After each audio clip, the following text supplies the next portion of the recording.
लगभग 45 लाख की आबादी वाले गोंडा में उच्च चिकित्सा की सुविधाएं उपलब्ध नहीं थी, जिसके चलते गंभीर मरीजों को हायर सेंटर रेफर करना पड़ता था।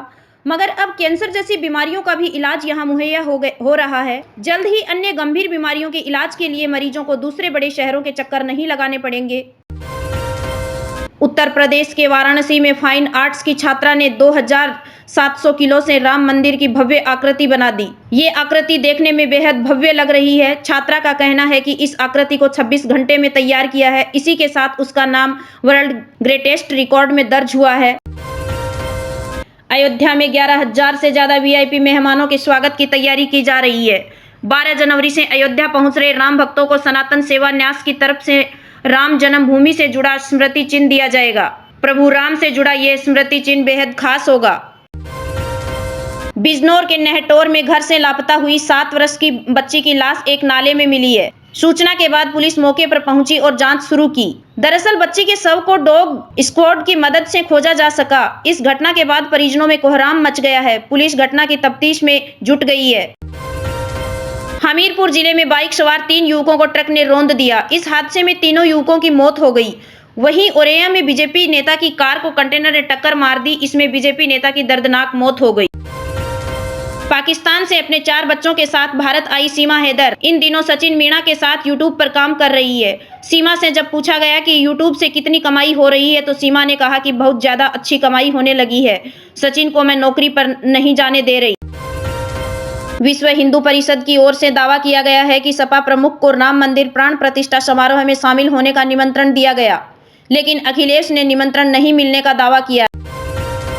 सपा विधायक राकेश प्रताप सिंह ने कहा, मैं स्वामी प्रसाद मौर्य को कहूंगा कि वो पहले अपने बेटी को समझाएं। मेरे पास कुछ तस्वीरें हैं जिसमें वह केदारनाथ में दर्शन कर रही है, रुद्राभिषेक कर रही है और ब्रह्म भोज कर रही है। जो आदमी अपनी बेटी को नहीं समझा पा रहा है वह पूरे हिंदुस्तान में घूमकर हिंदू धर्म पर बोल रहा। राजस्थान के करौली में हिंडौन सिटी में कुछ नकाबपोश एक दुकान पर पहुंचे और फायरिंग करने लगे। इस घटना के बाद पूरे इलाके में दहशत फैल गई। तुरंत पूरा बाजार बंद हो गया। सूचना के बाद मौके पर पहुंचे पुलिस अफसरों ने घटना का जायजा लिया। पुलिस आरोपियों की तलाश में जुट गई है। बीकानेर में 8 साल की बच्ची से रेप करने वाले आरोपी को पुलिस ने गिरफ्तार कर लिया है। आरोपी वारदात को अंजाम देकर ट्रेन से कहीं आगे भाग रहा था, लेकिन पुलिस ने उसे अरेस्ट कर लिया। वहीं बच्ची का अस्पताल में इलाज चल रहा है। राजस्थान की बीजेपी सरकार के एक मंत्री का बयान इन दिनों चर्चा का विषय बना हुआ है। उन्होंने कहा है कि लोगों को सभी चिंताएं छोड़कर खूब सारे बच्चे पैदा करने चाहिए। उन्होंने यह भी कहा कि पीएम मोदी मकान देंगे तो चिंता करने की क्या जरूरत।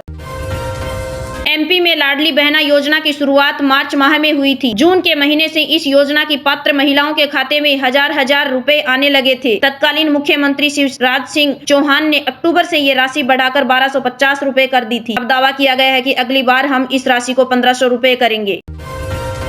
कर्नाटक विधानसभा के सामने सामूहिक सुसाइड का प्रयास। कर्नाटक के बेंगलुरु में 10 जनवरी दोपहर उस वक्त हंगामा मच गया जब एक परिवार के 8 सदस्यों ने विधानसभा के सामने सामूहिक सुसाइड का प्रयास किया। मौके पर मौजूद पुलिस ने उन लोगों को बचाया और हिरासत में लिया है। मोहम्मद मुन्नेद उल्लाह और साइस्ता बानो अपने परिवार के 6 अन्य सदस्यों, जिसमें 3 बच्चे भी शामिल हैं, उनके साथ विधानसभा के सामने पहुंचे। उनके हाथ में कुछ कागज और कुछ तस्वीरें भी थी, साथ ही मिट्टी का तेल भी था। मोहम्मद मुन्नेद ने पूरे परिवार सहित मिट्टी का तेल डालकर सुसाइड का प्रयास किया, लेकिन पुलिस ने उन लोगों को बचा लिया।